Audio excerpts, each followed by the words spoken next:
Thank you, Lance.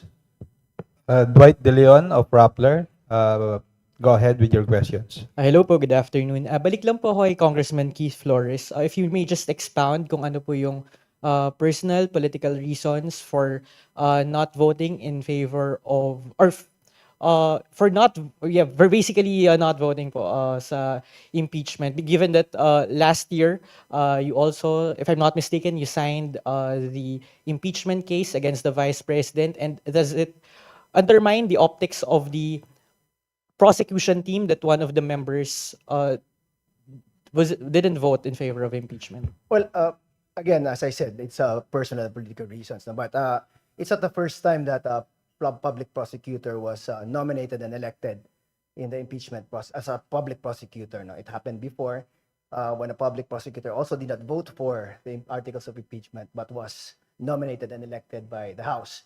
Again, as I said, no, I yield to the collective wisdom of the members of the House when they elected me.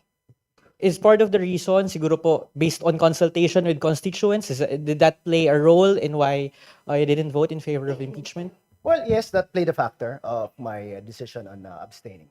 But it wasn't because of the articles of impeachment.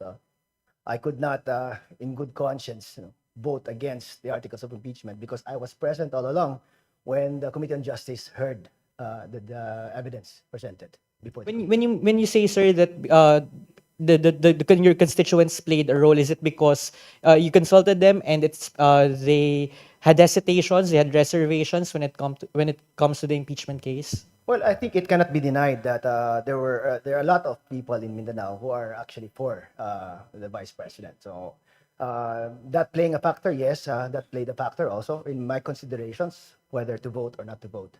But also as far as maybe the trust and confidence of the members of the House, maybe because I was already a member of the impeachment prosecutors in the previous year, and my familiarity with the case being a vice chairperson of the Committee on Justice, that played a role in their decision in electing me as one. Thank you po. And one final question on my end to Kong Jinking or to any other prosecutor.